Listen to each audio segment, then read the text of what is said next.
Luz e paz, meus queridos, um bom dia, uma boa tarde, uma boa noite, e para você que avança na madrugada, uma boa madrugada.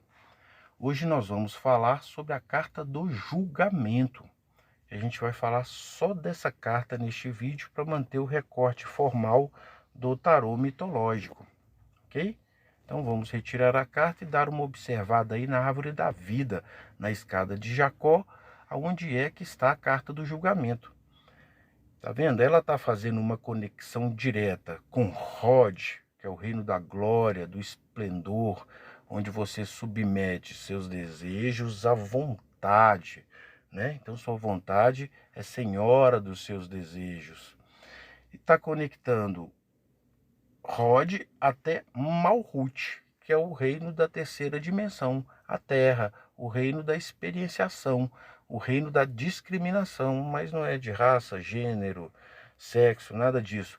É o máximo de experiências possíveis para que você possa vivenciá-las e assim lapidar sua alma e assim conseguir uma nova consciência e uma nova personalidade, ok?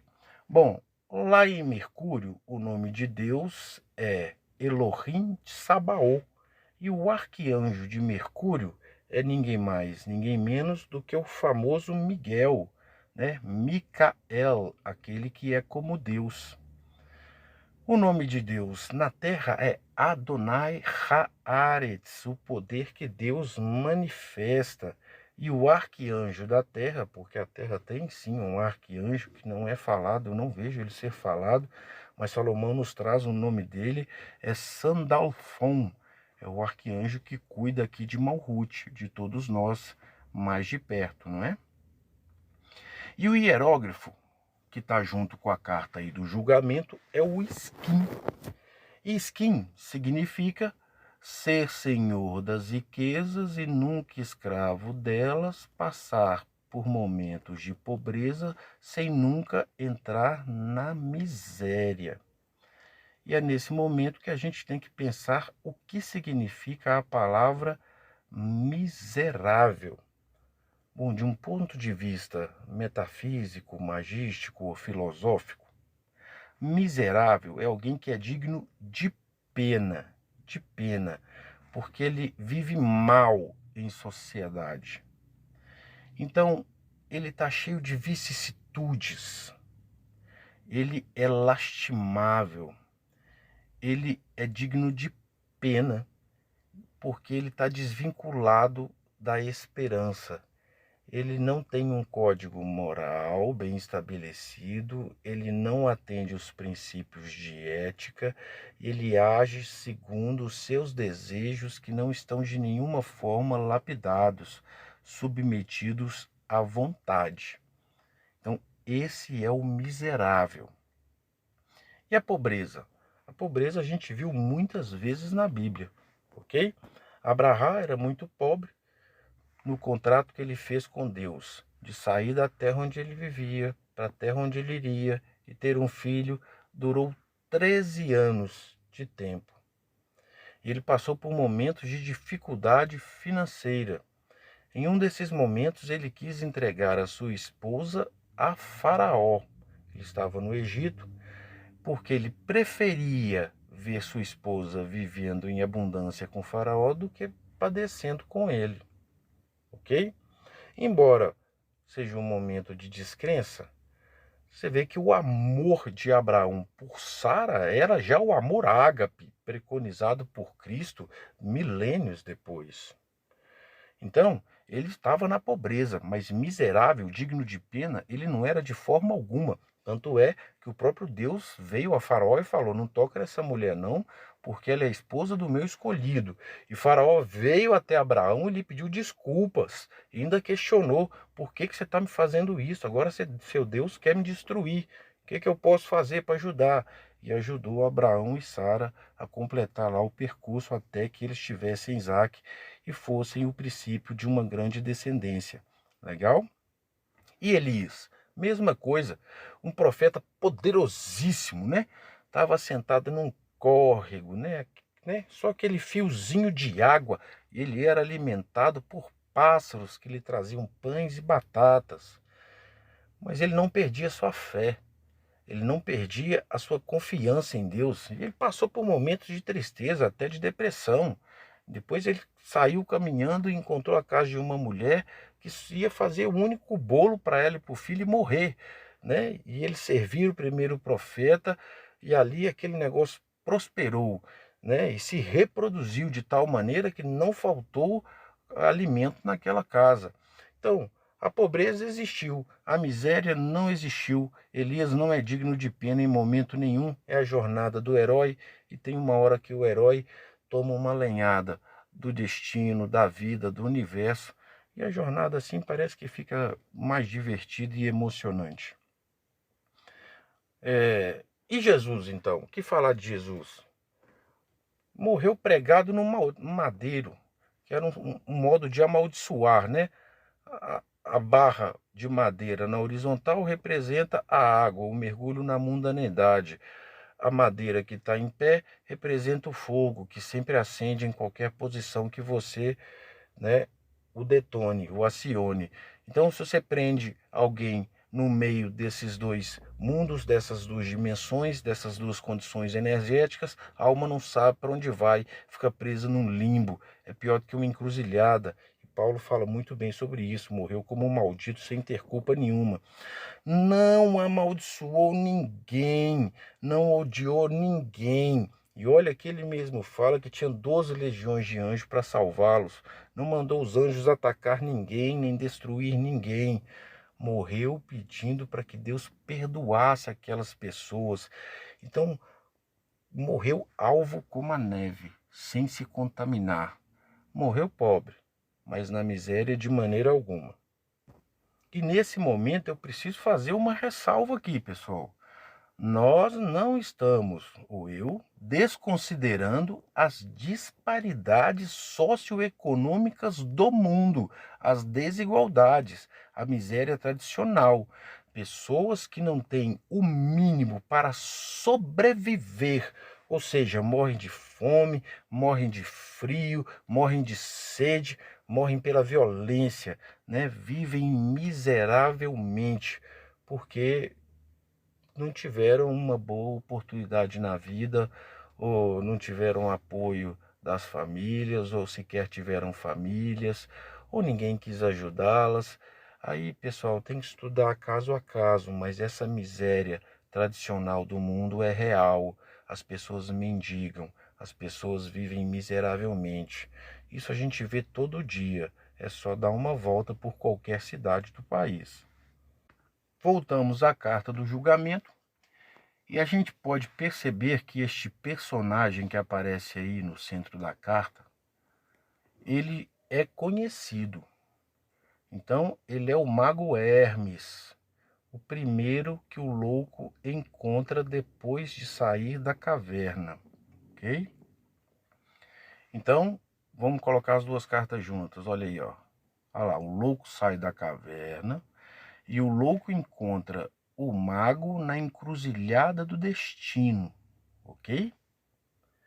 E aí, o mago lhe dá um direcionamento. E o primeiro é mostrar que o que está em cima é como que está embaixo, assim como o que está dentro é como que está fora. O mago tem o hierógrafo Aleph, não é isso? Que é o poder de cocriação, que corresponde a uma lei hermética, a terceira lei hermética, a lei da correspondência. Então, o mago ensina para o louco o equilíbrio entre o ar, olha aí a espada, entre o fogo, olha aí o cajado, né, o caduceu de Hermes, o cajado do fogo, olha aí a moeda de ouros, que corresponde à terra, olha aí a taça, que corresponde à água. Então, ele ensina o equilíbrio elemental para que você possa viver nesse mundo. Então, é o equilíbrio entre a posse de bens materiais, é o equilíbrio entre o desejo, é o equilíbrio entre a imaginação, é o equilíbrio entre o pensamento abstrato, é o equilíbrio entre o amor e o relacionamento. Então, estando equilibrado nessas quatro energias que compõem a nossa dimensão, o passado que era cristalizado, né, se torna várias linhas de futuro possível e você vai escolher a melhor linha, aquela que te chama, aquela que atiça o seu desejo, aquela que atiça a sua imaginação. Então eu vou por aqui e o louco escolhe. E aí na outra carta, o mago já aparece de novo, agora fazendo o julgamento. E na carta do julgamento, o mago está aí com a mesma indumentária, só que ele está com um elmo alado, né? Tem asinhas e sandálias também aladas. E o seu caduceu está nas mãos. Então ele está exercendo um momento de autoridade, a vara mágica está na mão. A gente já viu que as serpentes, as duas serpentes, né, que estão ascendendo aí no cajado do mago, olhando para o centro, é a ascensão nos pilares da árvore da vida. A serpente representa o máximo da mundaneidade, ela rasteja, mas ela ascende procurando a luz. Assim somos nós também. Vamos ascendendo nos pilares, superando as vicissitudes, substituindo essas vicissitudes por virtudes. Então, a gente fica em equilíbrio, olha para o centro aí, ó, igual as duas serpentes estão olhando para o centro. As duas serpentes não representam duas pessoas, representam uma pessoa só, né, trilhando seu caminho tanto na restrição quanto na expansão. Depois se direcionando para o centro, para o equilíbrio. Olha que legal. O mago está diante de duas colunas, igualzinho a coluna lá de Perséfone. Vamos voltar e colocar as duas cartas juntas, ó, da sacerdotisa.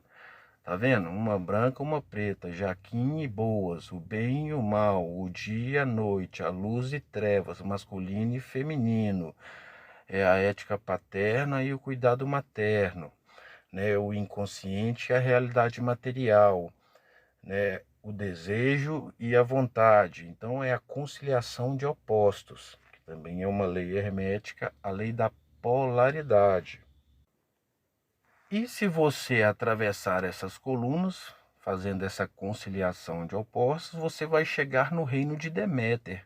Olha lá a paisagem, é a mesma da carta de Deméter. Observem as duas cartas juntas aí, ó. Tá vendo? É uma planície, o rio está na planície, é um rio de águas calmas, é um rio meândrico, até a queda d'água é amena. Então lá no fundo o terreno é mais ondulado, né? Mas ele vai de ondulado a leve ondulado, de fácil penetração, de fácil apropriação, de fácil aproveitamento, né? E é um mundo de abundância, é um mundo de estabilidade. À frente do mago, pessoas saem de dentro de caixões e eles rasgam as mortalhas. E as mortalhas aí representam as vicissitudes, né? Que já estão ali para ser arrancadas, assim como que com a própria mão, porque eles querem aparecer diante do mago limpos, a pessoa verdadeira, não é isso?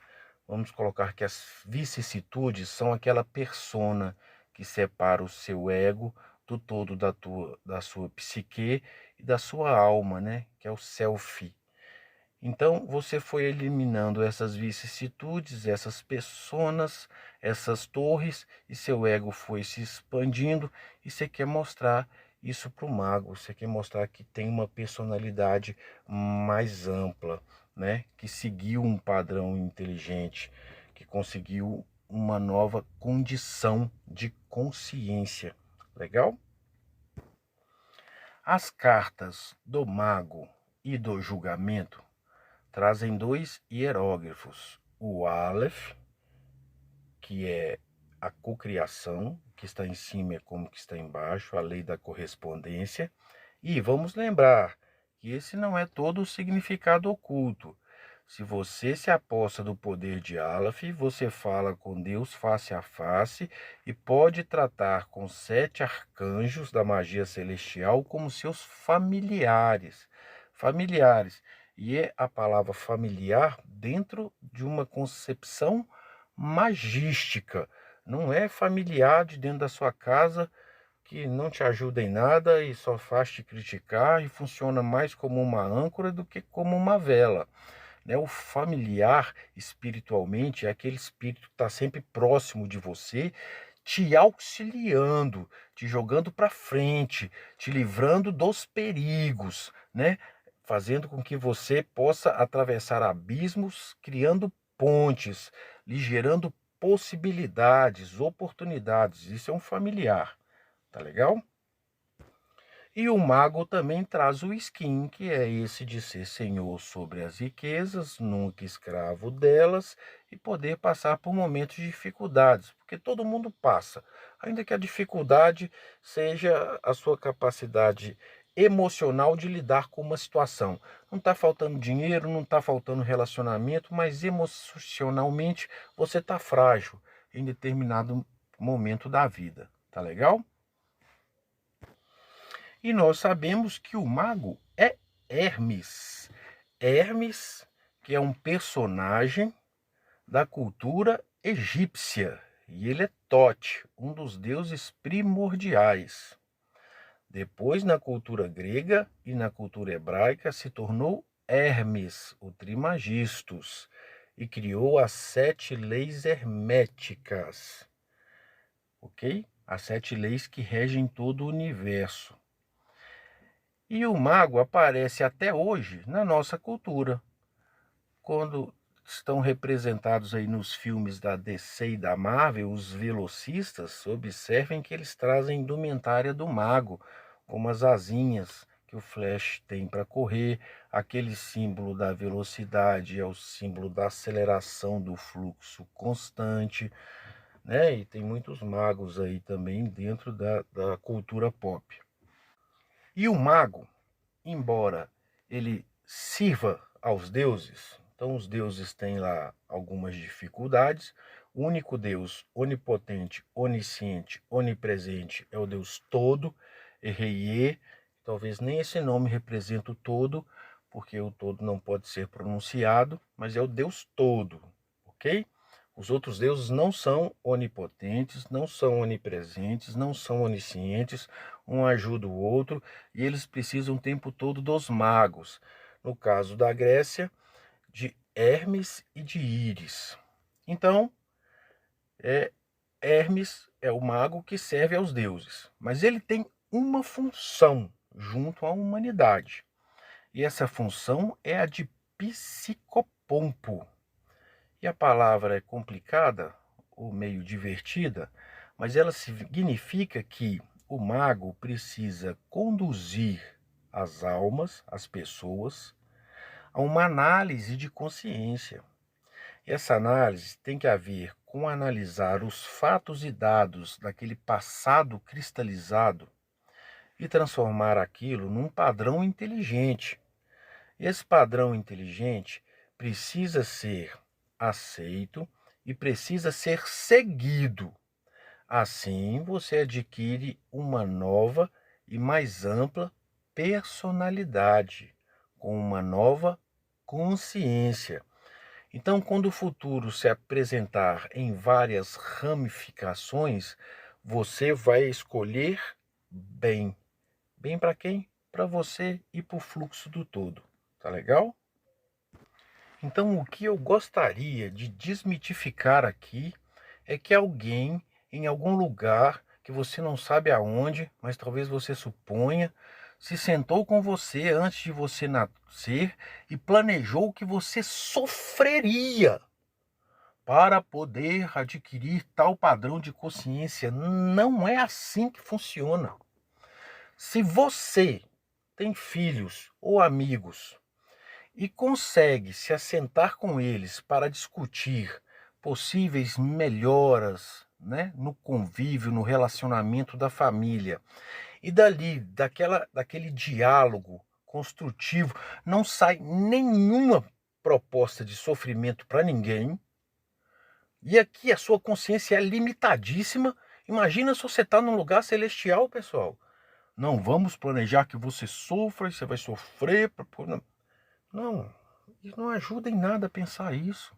Parece que seu destino está na mão de outrem. Parece que quando você estava lá do outro lado, você era uma pessoa menos inteligente que você é agora. Porque agora você consegue pensar uma saída construtiva para um problema. Por que lá você pensaria um sofrimento? Não. Não, vamos desmitificar isso. O julgamento nada tem a ver com sofrimento, com destino manifesto de sofrer. Não tem. Jesus deixou isso claro.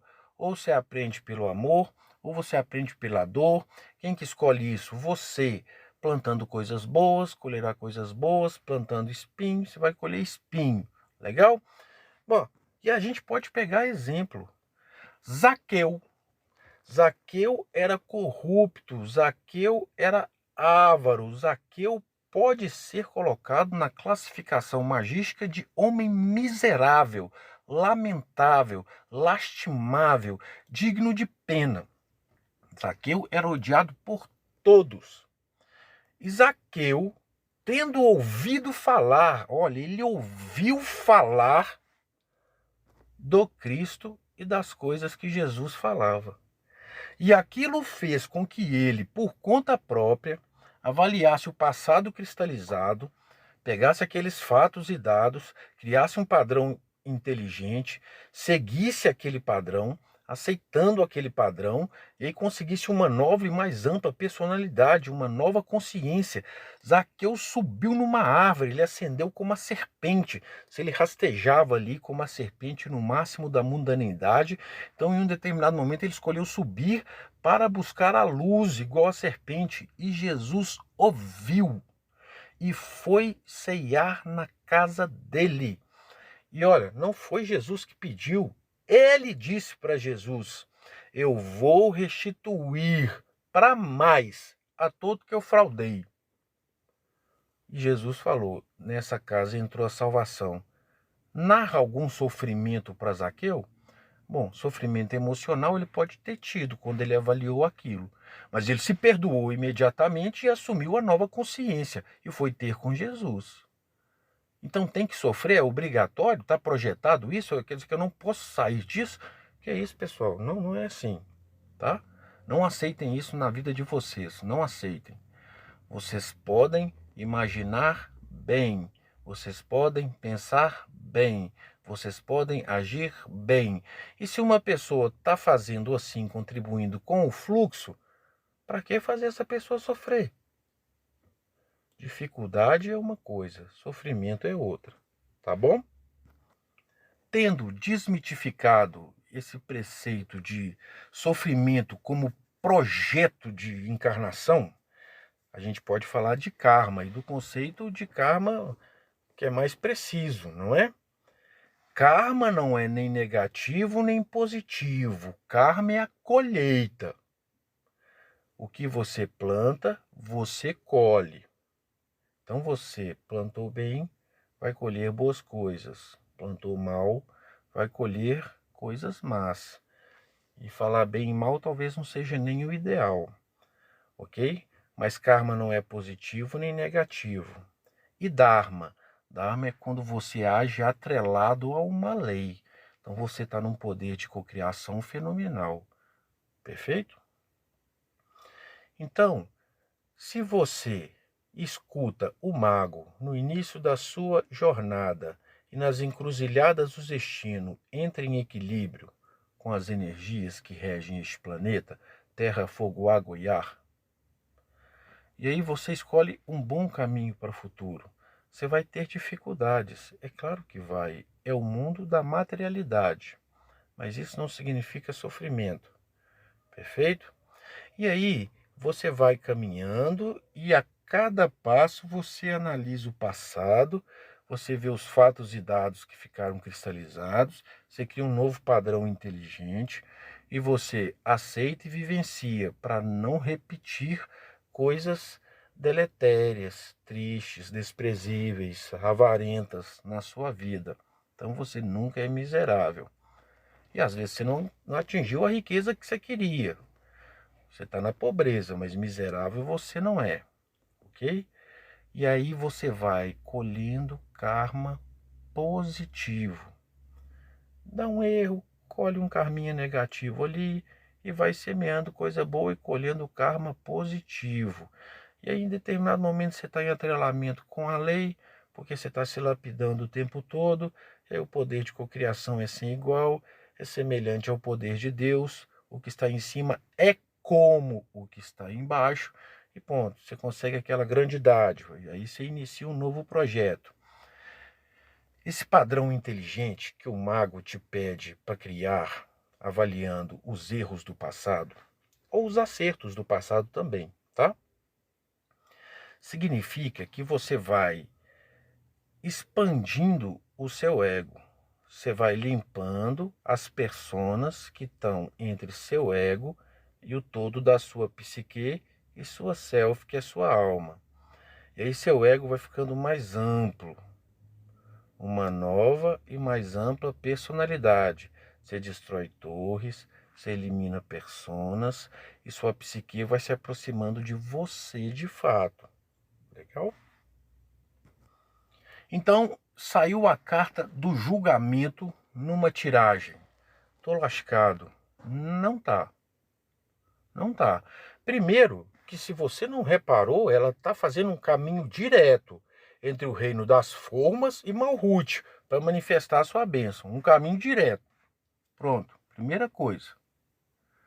Segundo, o julgamento traz boas novas. O universo é benevolente. E se estão te julgando, é porque estão concentrados em você. E sendo benevolentes e estando concentrado em você, imagine, se você tem alguma coisa para lapidar, não só vão te falar o que é, e isso às vezes é o mais difícil de descobrir, como vão te ajudar a lapidar. E como você está disposto a lapidar, não vai ser pelo sofrimento, vai ser pelo amor. Olha que sensacional, pessoal. Então, reencontrar o mago na carta do julgamento significa que você reencontrou aquele velho amigo que lhe orientou no início da sua jornada e que agora está lá para te dar os parabéns e curtir com você a conquista daquele desejo, a manifestação daquela bênção, ou para te dar aquele toque, como num tabuleiro de xadrez.